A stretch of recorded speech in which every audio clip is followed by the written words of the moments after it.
بسم اللہ الرحمن الرحیم وعلى هذا قلنا يجوز التوضي بماء زعفران وبكل ماء خالطه شيء طاهر فغير أحد أوصافه لأن شرط المسير إلى التيمم عدم مطلق الماء وهذا قد بقي ماء مطلقا فإن قيد الإضافة ما أزال عنه اسم الماء بل قرره فيدخل تحت حكم مطلق الماء وكان شرط بقائه على صفة المنزل من السماء قيدا لهذا المطلق. یہاں سے بتا رہے کہ مطلق اپنے اطلاق پہ چلتا ہے تو خبر واحد کے ذریعے سے ہم اس کے اوپر زیادتی نہیں کر سکتے. اسی پر ایک اور مثال بتا رہے ہیں کہ مائی زعفران سے یا ہر وہ پانی جس کے اندر کوئی پاک چیز مل گئی ہو تو اس سے اور تین وصفوں میں سے ایک وصف کو چینج کیا ہو پانی کا تو اس سے تیمم کرنا جائز ہے یا نہیں. تو احناف فرماتے ہیں کہ ایسے پانی سے وضو کرنا جائز ہے، اس کے ہوتے ہوئے آپ اس تیمم نہیں کر سکتے. اور امام شافعی رحمۃ اللہ علیہ فرماتے ہیں کہ ایسے پانی سے وضو جائز نہیں، لہذا اس کے ہوتے ہوئے زعفران کا پانی یا ہر وہ پانی جس کے اندر کوئی پاک چیز مل گئی ہو اس کی ایک وصف اس نے چینج کیا ہو تو اس کے ہوتے ہوئے ہم تیمم کریں گے، وضو نہیں کریں گے. امام شافعی رحمۃ اللہ علیہ کی دلیل فرماتے ہیں کہ فَإِن لَّمْ تَجِدُوا مَاءً فَتَيَمَّمُوا صَعِيدًا طَيِّبًا، اگر پاک پانی نہ ملے تو صعیداً طیباً پاک پانی کا مراد ہے. اور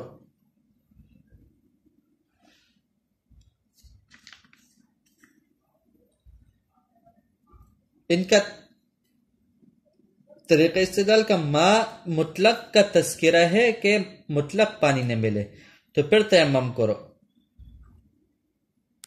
ماء مطلق وہ ہوگا جو آسمان سے اترنے والا ہو. کیا ہو؟ جو اب یہ ماء زعفران یہ آسمان سے تو نہیں اترا، بارش کا پانی تو نہیں ہوا، مطلق پانی نہیں ہوا، لہذا اس کے ہوتے ہوئے ہم تیمم کریں گے، وہ نہیں وضو نہیں کریں، وہ اس سے وضو نہیں کریں گے.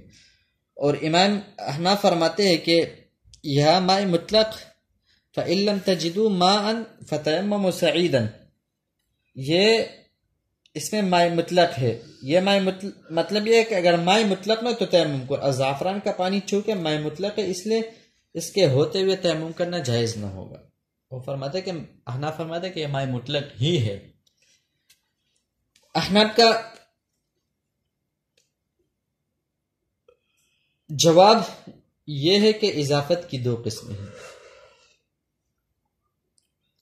شافعی نے کہا کہ یہ ماء زعفران ماء مطلق نہیں ہے کیونکہ زعفران کی اضافت پانی کی طرف ہوا تو یہ مقید ہوگا، مطلق نہیں ہوا. تو احناف جواب دیتے ہیں کہ اضافت کی دو قسمیں ہیں، اضافت تعریف، اضافت تقید. اب اضافت تعریف جو محض تعریف اور پہچان کرانے کے لیے ہوتے ہیں، جیسے ماء البئر، ماء النہر اور ماء الغیث.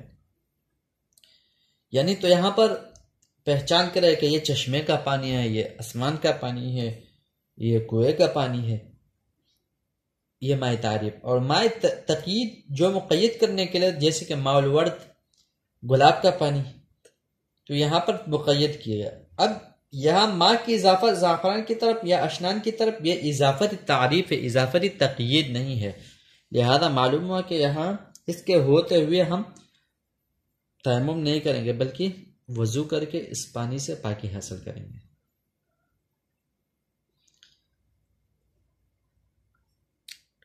اب وَبِهِ يَخْرُجُ حُكْمَ مَاءُ الزَّعْفَرَانِ، یہاں سے بیان فرماتے ہیں کہ ماء زعفران،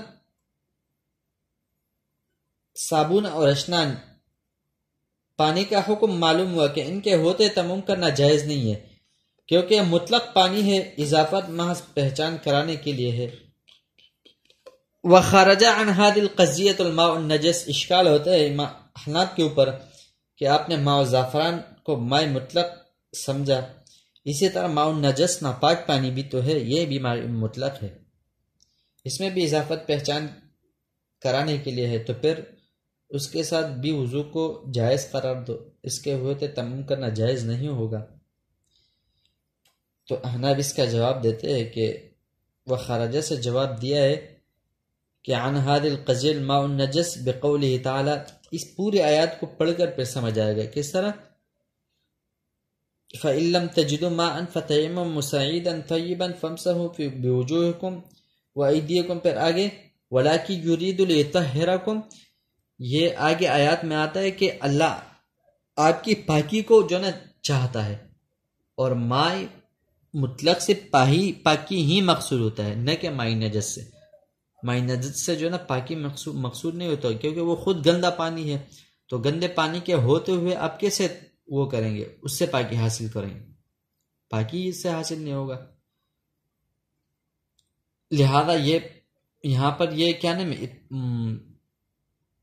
اس سے پاکی حاصل کرنا جائز نہیں ہوگا۔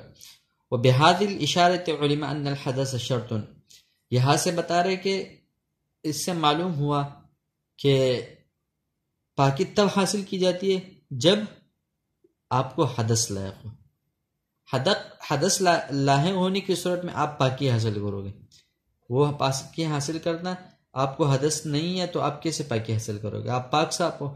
لہذا وضو کو واجب کرنے کے لیے حدث کا ہونا ضروری ہے، بغیر حدث کے آپ وضو نہیں کر سکتے، کہ آپ کے وضو نہیں ہے تو آپ وضو کرنے کی ضرورت ہی نہیں ہے، وہ وضو کرنا پڑے گا۔ آپ ناپاک ہو تو آپ وضو کرو، پاک ہو تو آپ کیا وضو کرو گے۔ اب ترجمہ ہم کرتے،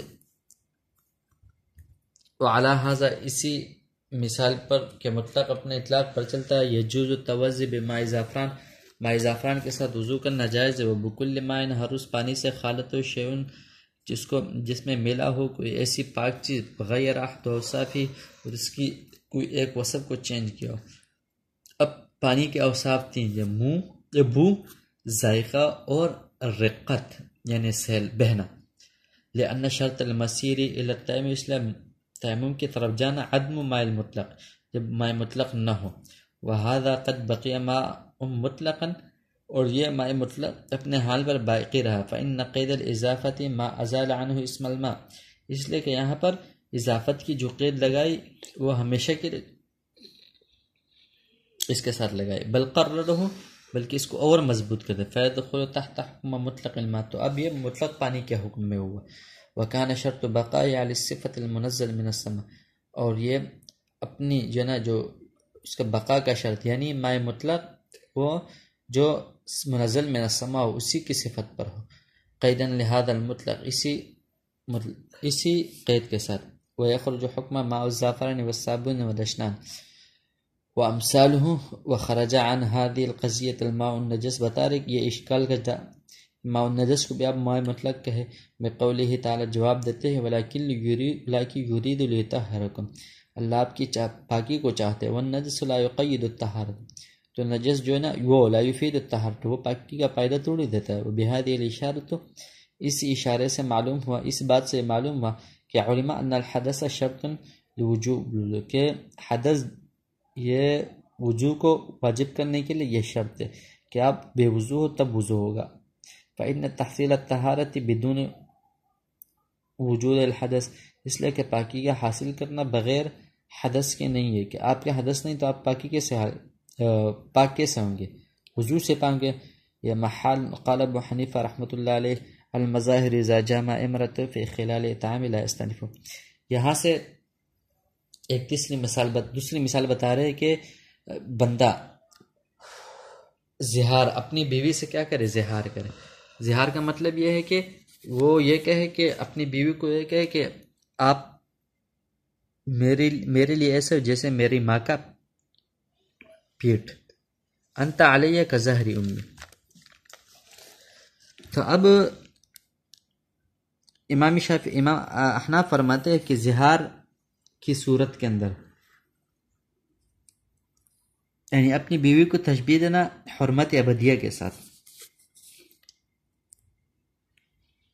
اس صورت کے اندر جب وہ کفارہ ادا کرے گا تو یا غلام آزاد کرے گا، یا 60 مسکینوں کو کھانا کھلائے گا، یا کیا کرے گا، یا پیدر پہ وہ روزے رکھیں گے. تو احناف فرماتے ہیں کہ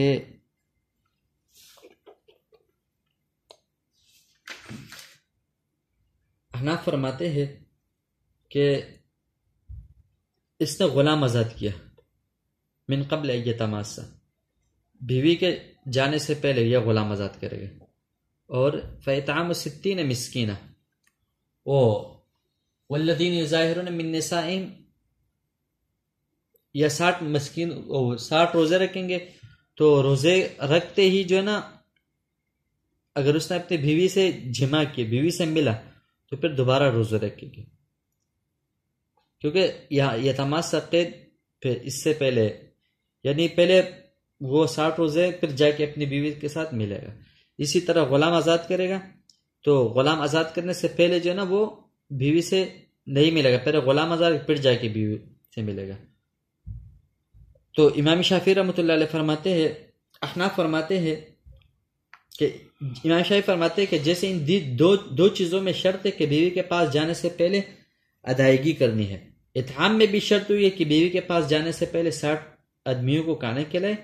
اگر کھانا کھلائے کنالے کے درمیان بیوی کے پاس چلا گیا تو نئے سرے سے کھانا کھلائے گا. جیسے 2 مہینے روزے پورے کرنے سے پہلے درمیان میں بیوی کے پاس چلا گیا تو نئے سرے سے روزے رکھنے پڑتے ہیں. گویا یہ حضرات اطعام کو قیاس کرتے ہیں تحریر رقبہ اور صیام شہرین پر.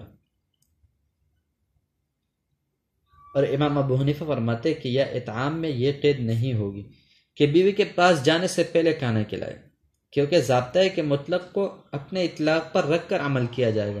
اگر ہم اطعام میں بھی یہ شرط لگاتے ہیں تو مطلق کو قیاس کے ذریعے مقید کرنا لازم آئے گا، جو کہ درست نہیں.